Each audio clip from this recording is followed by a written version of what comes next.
Shut that off, and here we are. Welcome to Two Therapists and a Microphone. I am Dr. Harrison Davis. And I'm Dr. Aisha Dickerson. Two Therapists and a Microphone is a show about mental health, relationships, and social issues that personally affect you. We broadcast live every Thursday at 7 p.m. now on the Our Black Media Network. Harrison and I are two licensed psychotherapists with decades of clinical experience, and we want to hear from you.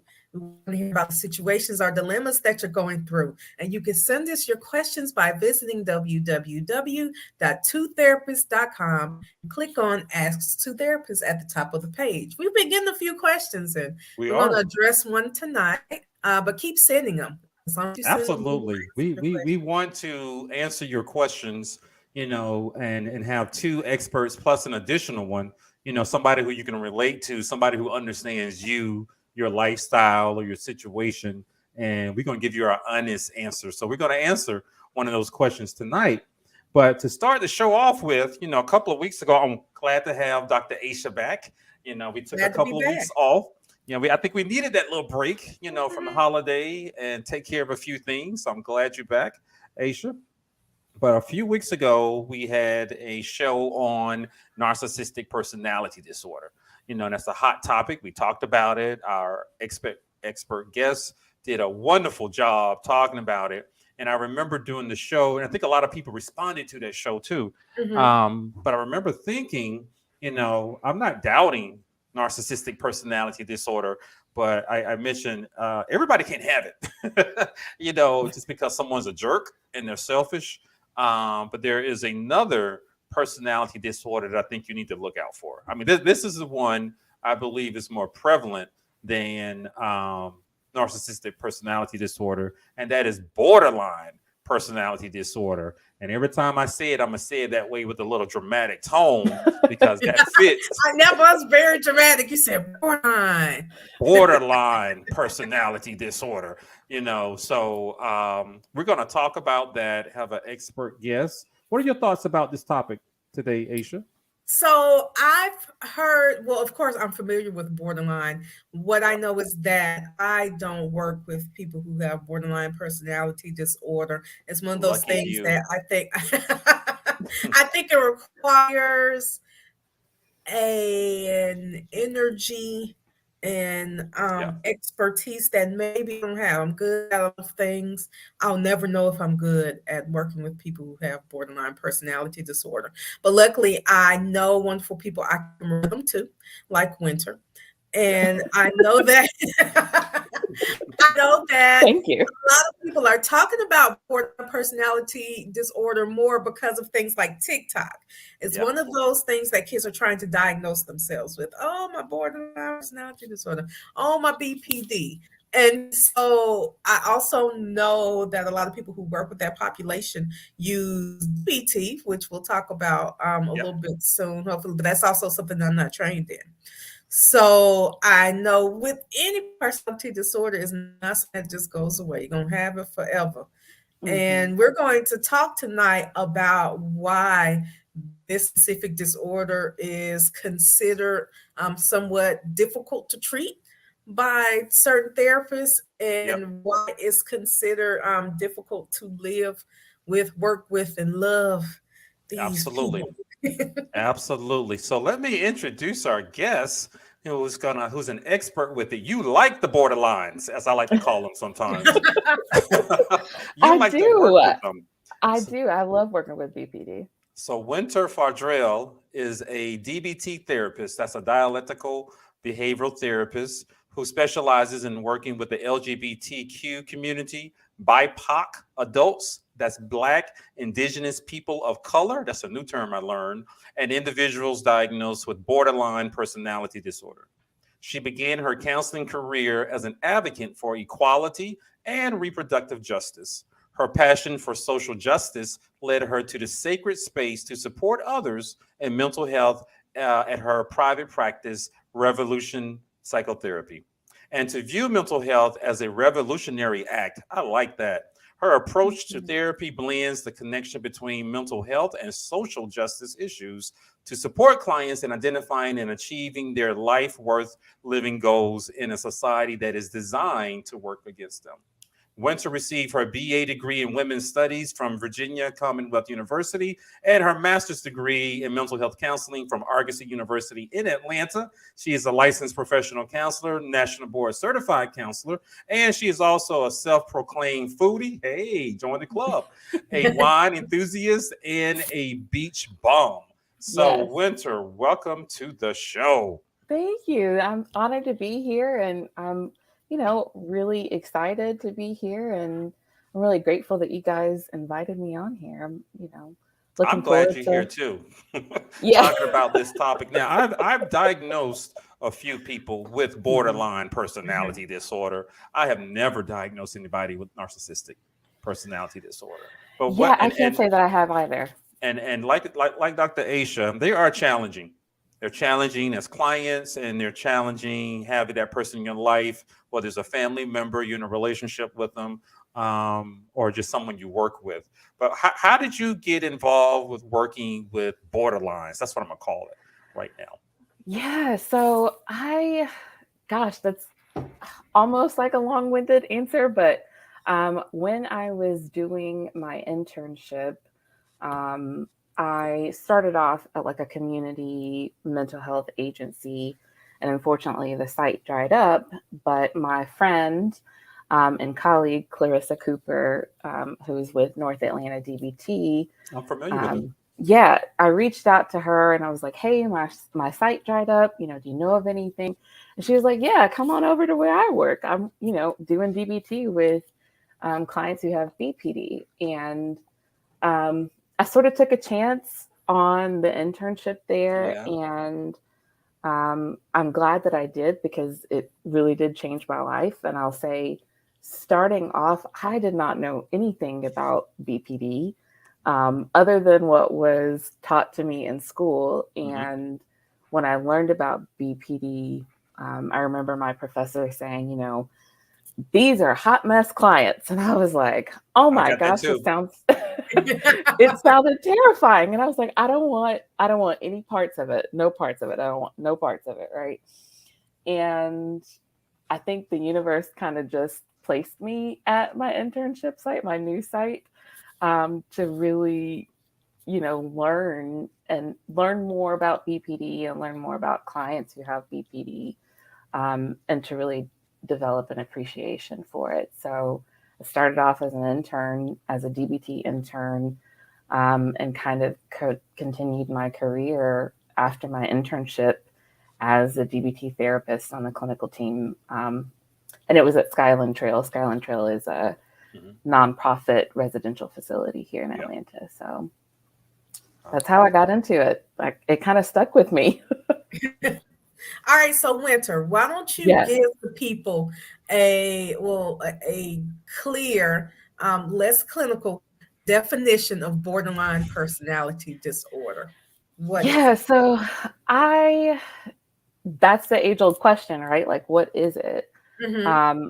I have kind of adopted a definition from the National Education Alliance for BPD, which really is about like a disorder of ongoing patterns of difficulty with being able to regulate your emotions, being able to regulate your thoughts or thinking, difficulty with like your self-image and your self-confidence, and ultimately relationship conflict. It is a personality disorder, and I think you were talking earlier, Dr. Dickinson, about like, this is something that, people are going to have the rest of their lives. It's not like it's going to go away. And so really, I talk to my clients about managing the symptoms of BPD and kind of like what the symptoms are, ranging from suicide to self-harm to impulsivity, to, really unstable, unmanageable relationships, and like this sort of poor sense of self and, concept of self, if you will. Yeah, I can remember talking to, well, I received the same messages that you received from your professors. I got the same thing from mine, painted this weird mythical Yeah. picture of this mythical monster that we should actually stay away from. Sort of, I got a lot of warnings about it, and didn't see a whole lot of it in my internship, and read up about it and learned about it from others. But I described it sometimes to my former students.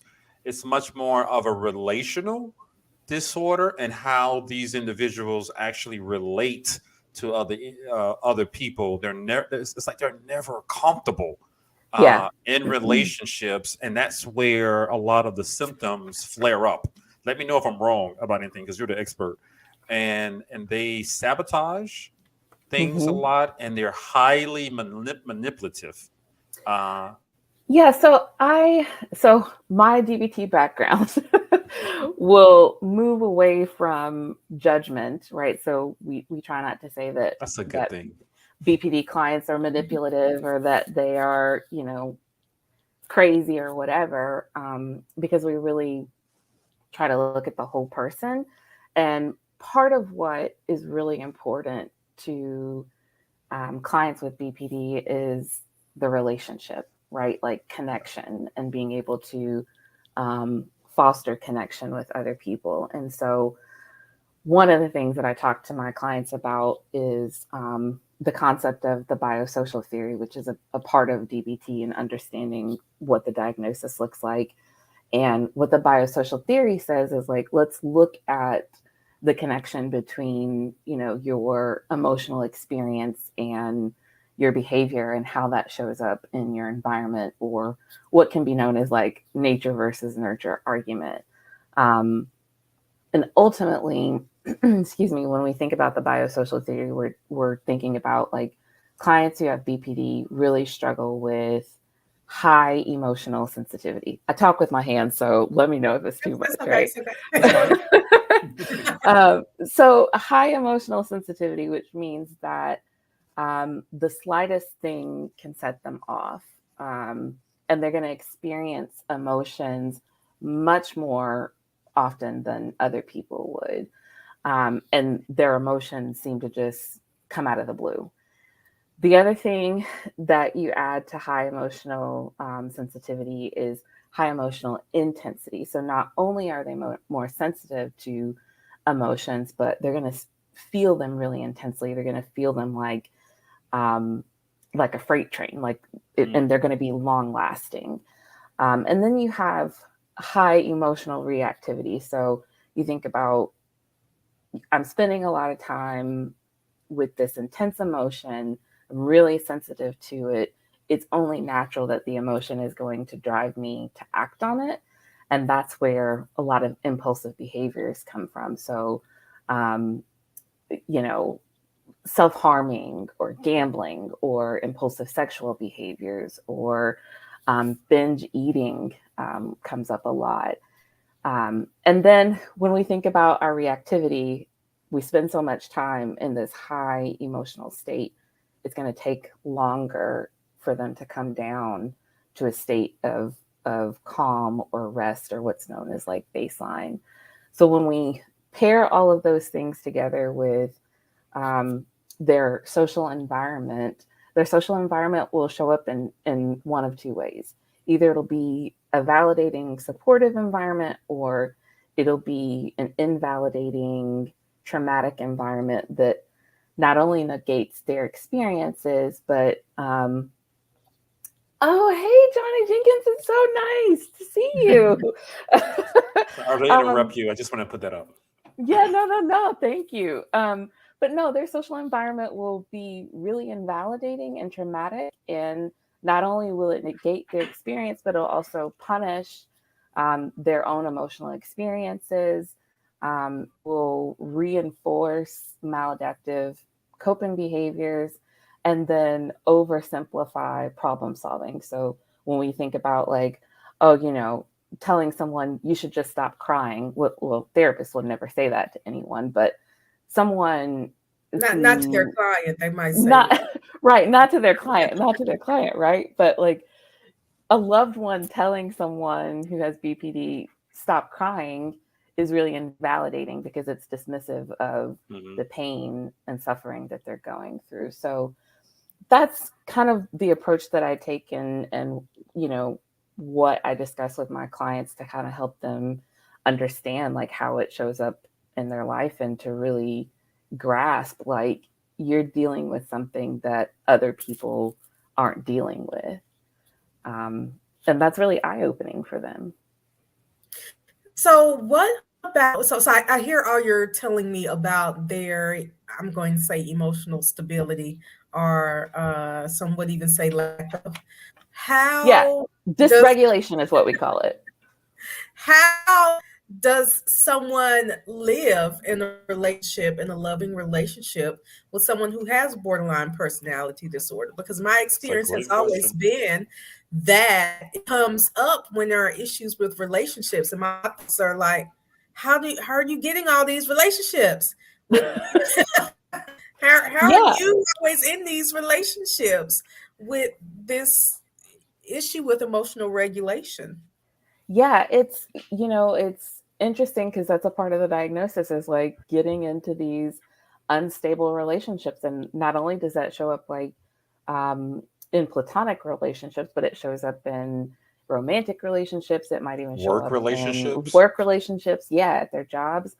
So, you know, if you're in a relationship with someone who has BPD, it can feel a lot like you're walking on eggshells around them. Like you're Every worried day. about every little thing that you say setting them off. Um, and it's because they are spending so much time in their head and so much time in their what's known as like emotion mind, sorting out what's fact and what's not fact, right? If they're spending a lot of time in emotion mind, which again is that high emotional sensitivity, then they are unable to actually be able to see what's fact-based information. So they start interpreting their emotions as absolutes, right? Um, Part of what I work on with my clients in individual therapy is really helping them to understand and make sense of like their own thoughts, and in a lot of ways like do a lot of cognitive restructuring. um, and I help them with interpersonal communication, right? So being able to advocate for themselves, being able to communicate when something is uncomfortable for them or painful for them. We work a lot on validation. So being able to like self validate, because clients who have BPD often engage in self invalidation. And similarly, on the back end, I encourage loved ones of clients who have BPD to actually seek their own therapy as well, to like actually engage in some of the DBT skills that we're learning, so that they are, you know, better able to understand exactly what their loved one is going through. I think it is both challenging um, to be in a relationship with someone who has BPD because it's constant work. Mm-hmm. And I also think it is doable and possible and still can be a healthy relationship for folks. Um, yeah, it's challenging. And Mhm. I think that, you know, just like the client who's doing work with around BPD and doing ultimately DBT, which is what is recommended, I hope that their loved one is doing that as well. Yeah, because they bring a lot of complications to their Yeah. relationships or people they come in contact with. So, Winter, you've painted a very good clinical picture that I believe Aisha and I we understand. We Yeah. get it, and some of our clinician friends out there.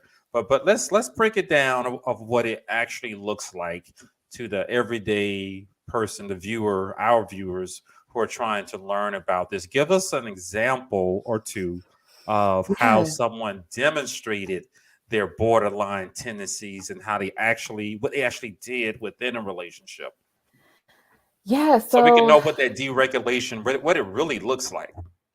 Yeah, so I mean, it's it's hard for me to say that because each client is so unique in Hmm. what they struggle with. But um, I have, seen clients jump from one relationship to the next, um, like that.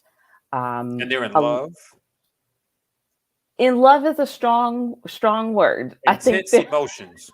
I'd Right. say they're in intense like, Okay. um, because Okay. their It's their just like I concept like that. their concept of love is ultimately skewed, right? So that's another part of what we work on in therapy too is identifying what healthy relationships look like.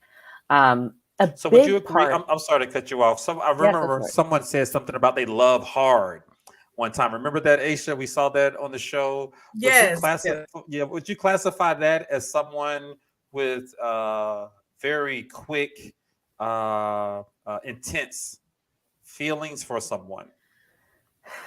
They love hard.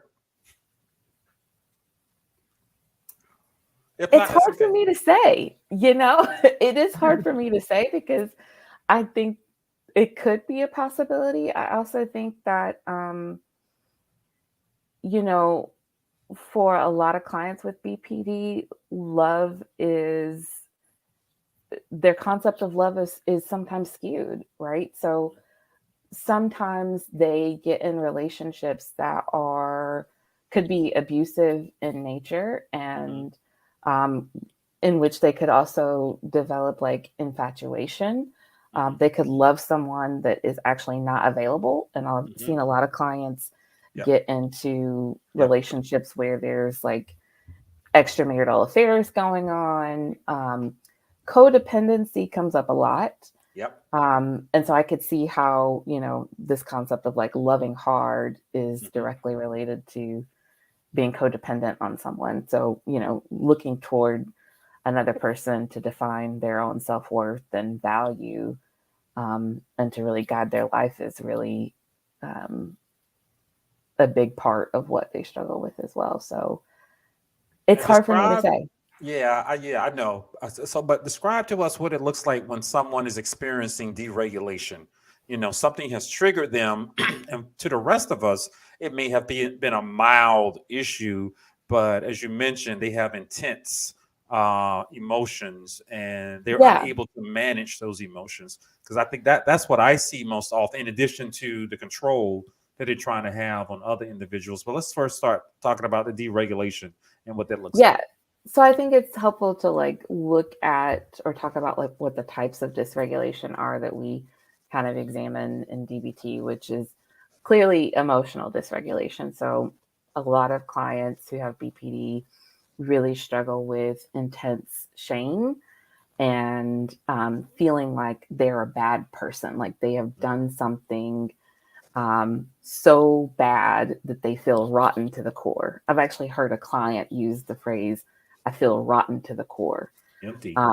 Yeah, yeah. So shame, sadness, a lot of depression comes up and anger comes up as well. A lot of clients will outwardly act on their anger, whether that's through punching things or having road rage. It could be lashing out as a way that anger shows up, but certainly emotional dysregulation is a big part of it. And the emotional dysregulation isn't um, it isn't weeks on end. It's literally hours day to day. So 1 minute they could feel, you know, really triggered by shame. The next they could feel really triggered by sadness or anger. So it is really like an up and down kind of roller coaster experience. Um, Thank you. Behavioral dysregulation is a big part of it. So behavioral in terms of struggling with thoughts of suicide, having intense suicidal thoughts, so intense that they're acting out on it, meaning they have made attempts or have developed plans to complete suicide. Engaging in self harm, and the biggest self harming behavior that I see presented with BPD is cutting, Hmm. and it's all forms of Yep. cutting. And I've also seen burning, But tell the Um, audience, what is cutting? What is that? So it's also defined as self-mutilation. So cutting meaning using some sort of sharp object to break the skin, and Intentionally. intentionally break the skin. And normally when clients engage in cutting, it's because they're experiencing intense pain and or experiencing intense numbness and wanting to feel something, or wanting to like take away the pain. From a biological standpoint, it makes sense that they do that because they don't understand or know other ways to cope with it. So self-harm is a big one. Substance abuse is a big one. Seeing drinking. Drinking comes up a lot with BPD. Drug use, smoking marijuana also comes up a lot with BPD. And then eating disorder related behaviors. So binging, and purging and restricting are also big behavioral So a ones. lot of self-destructive behavior. Self-destructive. They're actually hurting All themselves. dangerous stuff. Yeah. Suicide, self-harm, eating disorders, all the, for lack of better terms, bad stuff. All the bad. Yeah. So life-threatening behaviors, absolutely. And then, of course, we've talked about like interpersonal dysregulation, which is, again, like looking at the relationships and sort of like the pattern of unstable, unhealthy relationships. And then in some instances, clients experience, well, I'll say in most instances, clients experience what's known as like a fear of abandonment. So they're, again, wanting connection with other people, wanting to really belong, and then get really fearful and really preoccupied when they're in a relationship, even if it's a platonic relationship, that someone is going to leave them. And so when they start to do that, a lot of like behaviors of jealousy come up where, they're trying to do things to keep the person around. And it'll make the person leave them. And then ultimately it makes the person leave them. Yeah, absolutely. Yeah. It's like really counterintuitive, right? Or in some instances, I've seen folks go from like what's known as like idealization versus devaluation, where 1 minute the person that they're with is the greatest person in the world. They are the shit. The God, right? They place them on a high pedestal, and then the next is devaluation, where they can't stand them, they hate them. So they kind of scum on the bottom of their shoe. Yeah, scum on the bottom of their shoe. Like you were just in love a month ago, would do anything for him, but now you can't stand them, right? And so then also what comes up is like self-dysregulation, where a lot of clients are unsure of who they are. This could come up in terms of like gender identity, sexuality. It comes up in terms of like their values and their goals out of their lives. And one of the main questions that we ask in DBT is like, what is your life worth living goal? Meaning like, what's the ultimate kind of goal that you want to achieve in your life, or what is a goal that you want to achieve in your life that would actually make life worth living, like you committing to stay here on earth and live and breathe. Wow. And then finally is cognitive dysregulation. So a lot of folks experience intense anxiety.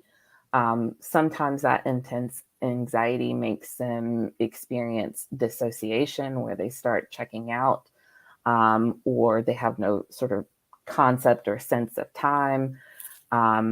A lot of them experience like depersonalization and derealization, where they're having like these out-of-body experiences.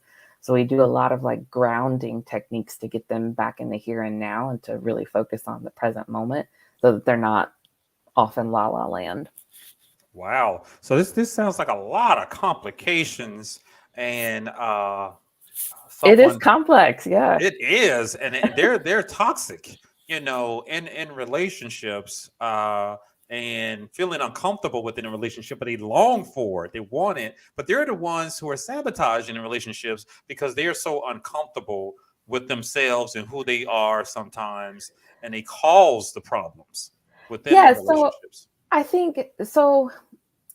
Toxic is a strong word, I It think. is. I tend to err on the side of less It's judgmental. probably the word the layperson would use. Yes.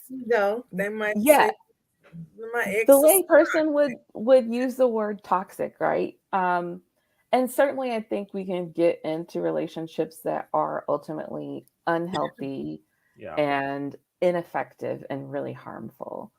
And I think the thing that, I want people to understand about people with BPD is that they're not intentionally showing up in a toxic way, Yeah. right? They're not intentionally trying to harm. It's that they really don't know how else to be. They really struggle with how to regulate themselves.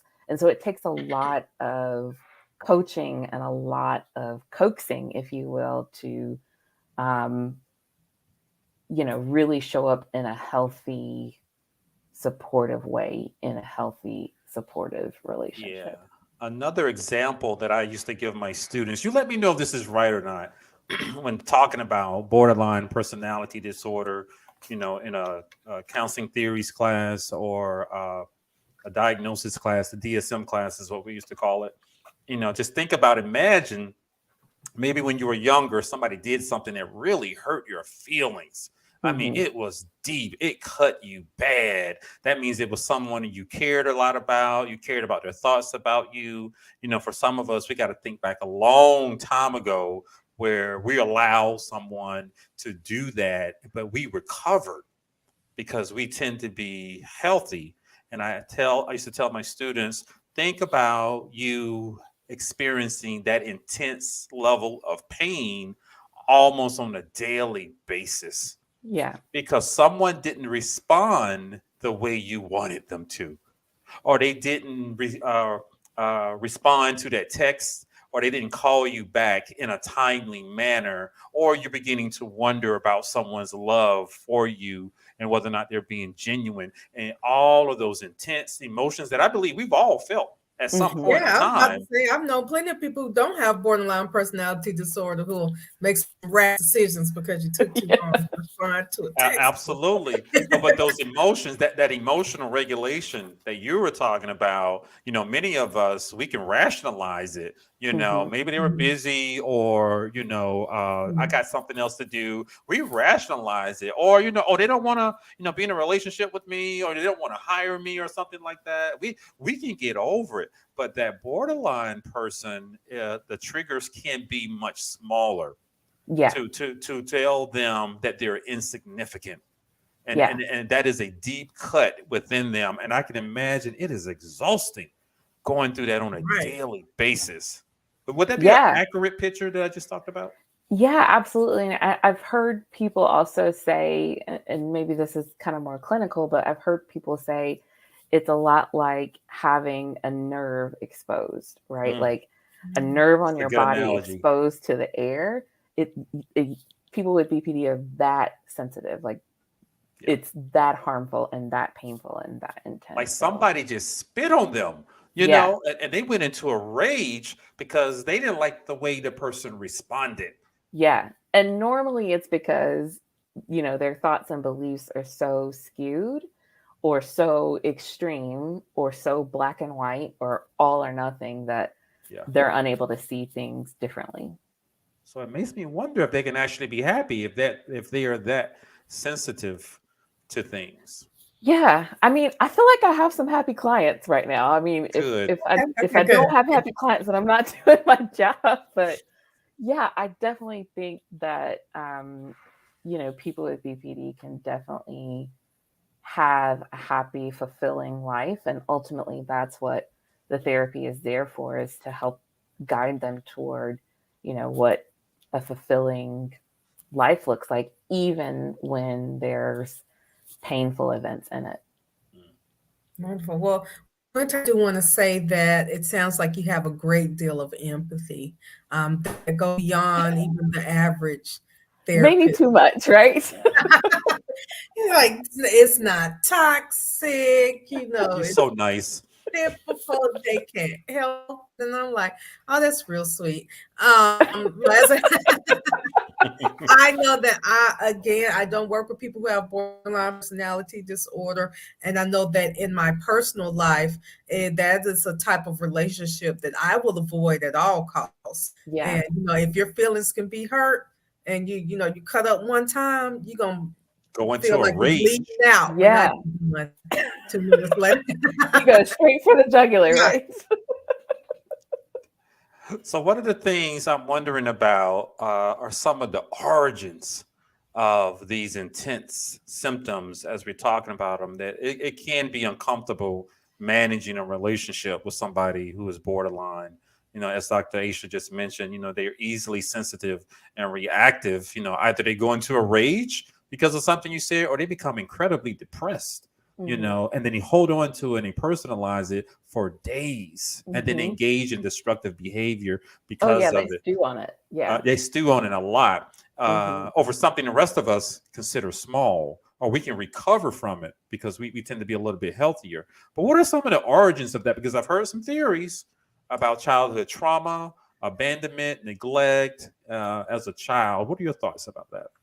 Yeah, I think you know, I know research is still being done on what the origins are, and it's hard to like actually pinpoint what causes BPD. But um, what I think is that it is a combination of sort of genetics or being born emotionally sensitive, and coupled with again invalidation. So that could show up as like childhood trauma experiences definitely have an impact on um, how or if one develops BPD. It could look like the slightest bit of invalidation from either parents or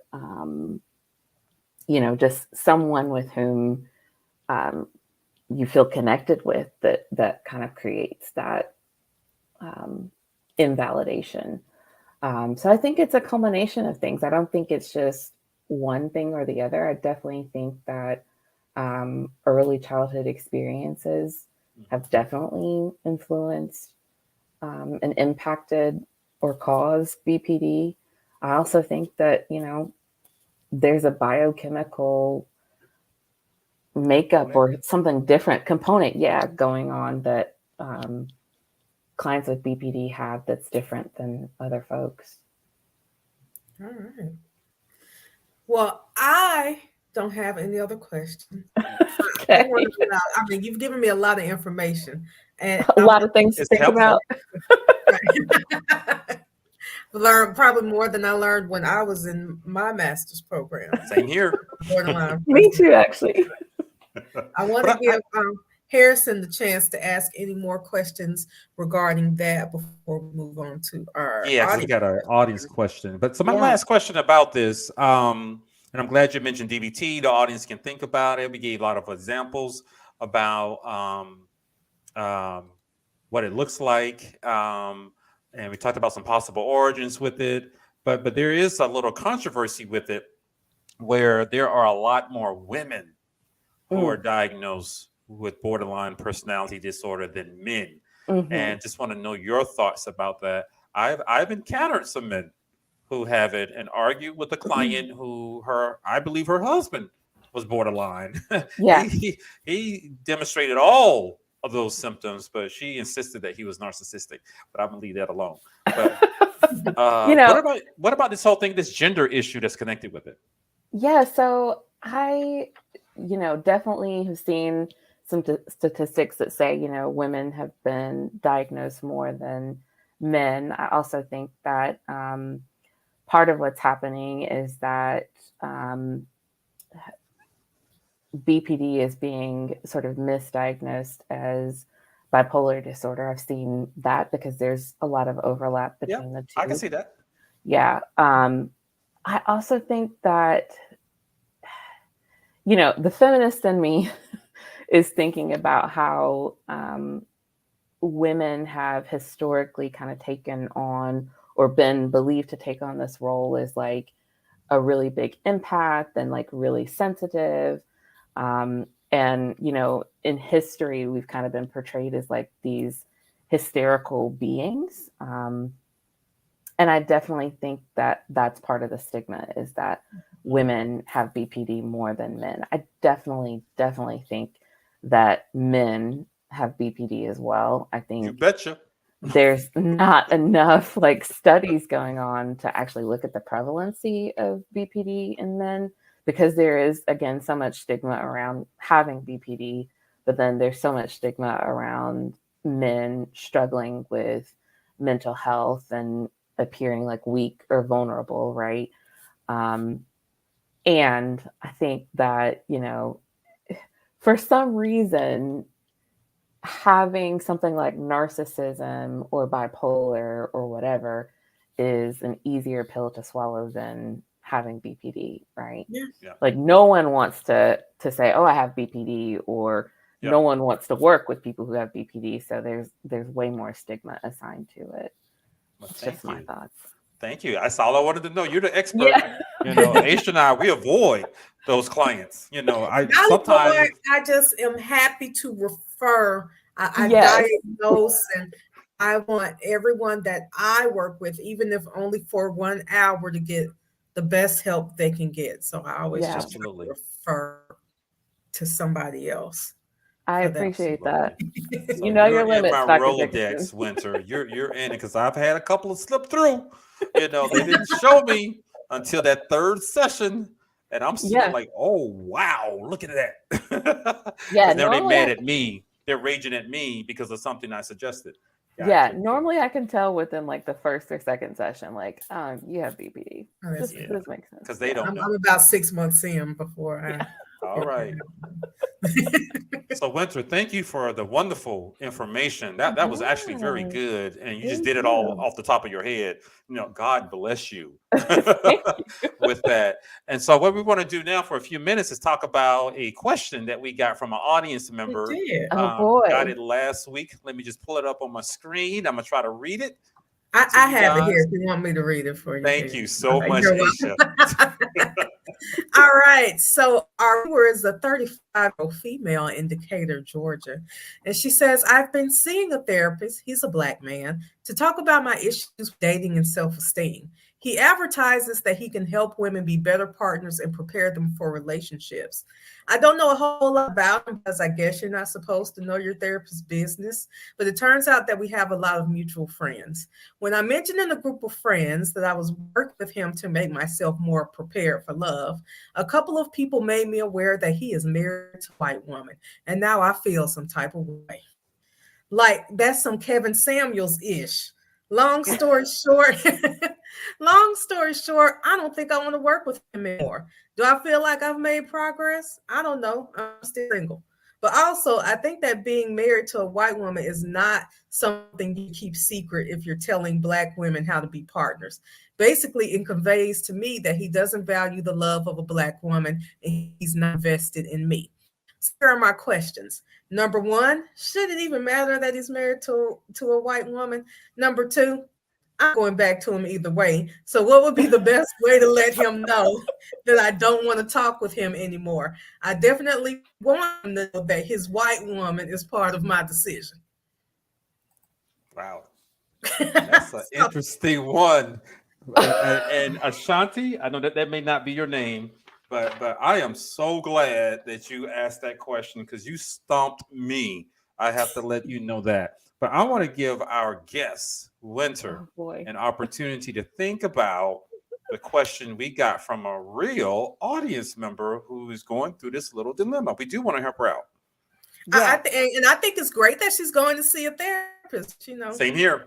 I And congratulate you. this Absolutely. is also probably the reason therapists don't give the information out. But what do you think, Winter? Facts. You know, okay, so I have to notice that there's like some judgment coming up on my end of Okay. you know, her reasoning for We're all human.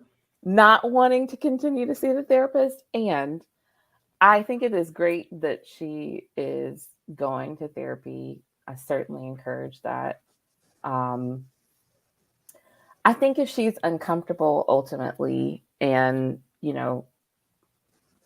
this doesn't align with her values, then certainly, take the step to say, I don't think this is going to work out for me. I think I'm more concerned that, this therapist that they kind of have like mutual friends. Yep. And so for that reason, I'm like, maybe you need to see somebody else. I don't know. If somebody, okay, I just have to name the elephant in the room. Okay. Do it. I am a Black therapist. I'm a Black therapist that serves the BIPOC community, LGBTQ folks. I am also a Black therapist who's married to a white woman. That does not, in my opinion, that doesn't impact my ability to show up for my people, because I'm going to do that 100%. And if someone ultimately doesn't feel comfortable with me because my wife or my partner is white, then it doesn't need to be about me. Like, see who you want to see because they align with your values. So that's my take on it. I don't know. Okay. Maybe that struck a chord with me where I was like, "Ooh, that's okay. That's You're some human." Judgment, right? I'm glad you mentioned that because I didn't know it, but you let the audience know how you would react. If somebody had this similar type of situation towards you. So I appreciate you being authentic with that. And ultimately, again, I want them to do what's best for them. So if they're really uncomfortable with it, then your therapy session isn't going to be effective, and you're not going to get what you need to get from the therapy because you're so focused on the fact that your therapist is married to a white woman. And I think that it's the last sentence that hit me where she said, I definitely want him to know that it's because of his white woman. It's like, oh, so why? The kind of right? You just want to make sure it's not good enough for you to just move on because you don't like that. You want to make sure you let them know, stop trying to tell Black women how to be better partners when you aren't even married to, when you don't want a Black woman for your part, is what I was gathering. Right. Yeah, so she has, so the first thing I noticed, perhaps it isn't wise to see a therapist when you move in the same social circles. Just like that's number one. That's why I don't refer my friends to my friends. I have therapists who are friends, and I have friends. I'm not going to refer them to my therapist. It gets messy. It gets really messy, right? We don't need to know. That's the number one rule for everybody. So perhaps I would have suggested that you talk about that with your therapist when you discovered that your friends know them and you move in the same social circles, with it. That's the first thing there. But I'm also hearing that you have this criteria. Dr. Aisha just brought this up. This criteria for your therapist, when he's trying to help you, you're not married. You're trying to assess yourself to prepare for a healthy relationship. And it sounds like he's in a healthy relationship, but you just don't agree with his chosen mate and who he chose. I don't know what that has to do with him helping you and being genuine, with his desire to help you to reach your goals, So I don't know what made you focus on that, but we can explore some of that resentment that you have and how this may have triggered you because this is a Black man who is married to a white woman. A big part of me is like, who cares? What's the quality of the care that he is providing you? And I'm like, Aisha, I'm not sure why it's so important for you to tell him, I don't want to see you anymore. That's the point. You just want to be because your wife is white. Yeah. That does feel really intentional, right? Like I want you to know that I know this thing about you, right? Yeah. So it sounds like, I don't know, you want to hurt him. You want to throw that back out at him. I'm hearing some resentment that is there. I encourage you to explore that, and that desire to throw that back at your therapist, and you're using that as a reason not to continue with him. I mean, those are the two things there. You move in the same social circles. We got to make a decision about that. But now that's huge. And then the other piece is you don't like his decisions on who he chose. But it tells the rest of us clinicians we try our best to keep our lives private. I don't have any pictures in my counseling office of me and my family. I don't even mention it. I don't talk about where I live or anything like that. But sometimes in today's digital world, they discover things about you. So that's my take on it. You know, that was a very good letter that we got. I had to think about that for a while. It was deep that she said it was some Kevin Samuels ish, because Yeah. that's a lot. Because he just I never listened to one of his tapes ever, and I won't. But my understanding is that it's almost as if he detested in this case Black women, and said that nobody wanted them. They, everybody else was more desirable. And this viewer, it feels like that's the feeling she got from her therapist, because he married a white woman. Yep. So assess the reason. What's that trigger in you? Yeah. That's what I just encourage you to do. It's like, who wrote you? Yeah, go to another. That's a good question. Go to another therapist. Perhaps find a Black female therapist, and talk about that. And talk about that. And let's hope she has married someone that you approve. That would be good too. So this is the end of today's show. That was a wonderful question that we got. I encourage the rest of you all to ask your questions. Just go to our website, twotherapist.com, TWO therapist with an S.com. Click on Ask Two Therapists. Dr. Aisha and I, we are happy to answer your questions. We're going to give you the real, whether you like it or not, and it's always coming from a good place. And so Winter provided us with a lot of good information from a very good and knowledgeable place. So Winter, why don't you tell the audience how can they contact you if they want to continue some type of conversation with you? Yeah, well, hopefully I didn't throw people off by saying that my wife is white, because, sometimes maybe people are judgmental. That is not your issue. It is not my issue, right? But if you want to reach me, please visit my website. It's www.revolution-psychotherapy.com. I'm on social media. It's at Revolution Psychotherapy on Facebook and Instagram. I'm not on TikTok because I don't do video things, but I'd love to hear from you. If you need support, certainly reach out. All right. Any final thoughts, Aisha, and take us out?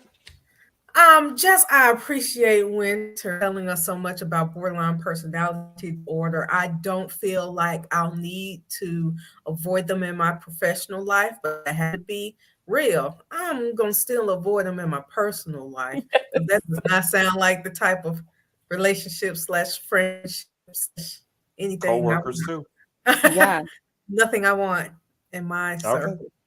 All right. Thank you so much. So you guys have been watching Two Therapists and a Microphone. We're going to broadcast live at 7 p.m. now every Thursday evening. We will see you guys next time. Thank you guys so much.